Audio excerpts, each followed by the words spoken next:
Welcome to my channel Daily Bulletin News. Steve and Brady finally track down Ava, and Javi tells Jada about Rafe's infidelity. In today's days of our lives, Leo and Javi happily wake up in bed together, making plans for the Longhorns game tonight. Javi checks his tablet, only to see an article about Jada's investigation. He can't believe this is still happening. Jada is innocent, while Rafe cheated on her. Maybe it's time to tell her what happened. Leo isn't sure there's a reason to, but Javi is tired of Jada being the villain and Rafe shouldn't be all high and mighty. Rafe is just not the guy that I remember. Jada deserves so much better. They get dressed for Javi to head out to work, assuring Leo he'll land on his feet with a job soon enough. He sits to read the paper, calls it utter drivel, and calls Chad to ask if he can go back to the Spectator. Belle tries to trap EJ. EJ wakes up, rolls over and sees Belle up and staring at him already. She's been listening to him talk in his sleep about Jada and setting her up for a fall. EJ knows right away that Belle's lying and he never said a word. He doesn't talk in his sleep. Belle accepts it, but says someone set Jada up and it's got EJ's fingerprints all over it. She's just trying to figure out what's going on. EJ teases her about trying to trap him the day after Valentine's Day and, shocking, they start making out again. After, he feigns falling asleep and confessing in his sleep to setting up Jada. Belle smacks him and he makes a comment about all's fair in love and war. She tells him it's not love and he wants to be sure it's not war. He then gets thoughtful and says he's really enjoyed their time together and he cares about her. This isn't a casual fling, it's genuine affection. Belle's touched, so they kiss, then she heads out to work. Before going, she hands him in an envelope left outside for Kristen and they kiss goodbye. Steve checks in on Jada. Rafe shows up at Stephanie's to apologize to Jada. He knows she's innocent, EJ set her up and he still loves her. He gets down on one knee, asking her to take the ring back and Jada wakes up on the couch. This time, the knock on the door is Steve, who came to check on her. He assures Jada that he's going to prove EJ set her up.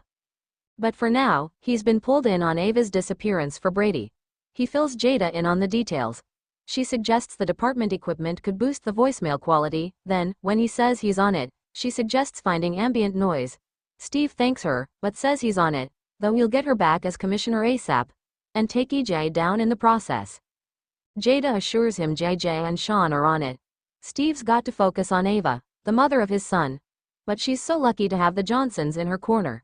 Steve assures Jada that she's family and they believe in her. She hugs him and he wraps his arms around her. Here's my other baby girl. Rafe meets his new captive. The real Rafe comes to it arraigned, tied and gagged to a chair. Downstairs, Rachel brings a still-bound Ava her breakfast, but gets sidetracked when Kristen calls, delighted to talk to her mother.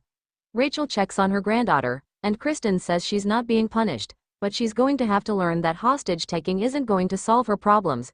Kristen then apologizes for EJ dumping Rafe, but she's got a permanent solution for both captives. And just as she says that, Brady walks in. Kristen hangs up, tells him she was talking to Mara business and gets brushed aside. Child Protective Services visited Brady. We have a big problem. They grilled him over Rachel running away, and they already have a huge file on Brady, Kristen and Rachel and all their criminal histories. They think she's been through too much trauma.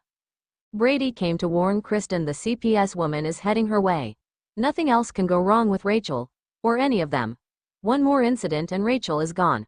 Kristen looks upset, then flips out, and Brady demands to know what she's thinking.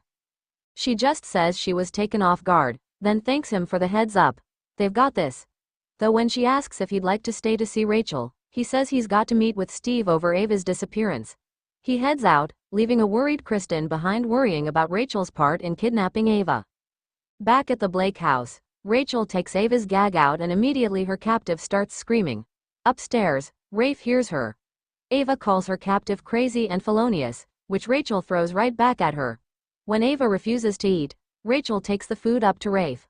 He asks where he is and who she is, figuring she's a minion of EJ's, as if she's doing it for her family, and no one else. It's for her daughter and granddaughter. Ava's rescued. In the show's final moments, Javi and Jada run into each other in the square. She tells him to be sure Rafe gives Javi's mother's ring back to him. Then, after Javi drags it out, Jada tells him about Rafe trying to get her up to his room at the Salem Inn, and then crying herself to sleep. She can't move on because there's a part that still loves and misses Rafe. That's when Javi tells her his cousin slept with the dancer and cheated on her. EJ hands Kristen the envelope Belle found, then wants to talk about Rafe. Ava plans. It'll be fine, she tells EJ. She's got a plan. She opens the envelope and pulls out a vial. Rachel shuts Rafe down, refusing to answer questions and threatening him to shut up. I will stop at nothing to protect the people that I love. Downstairs, Ava struggles against her ropes.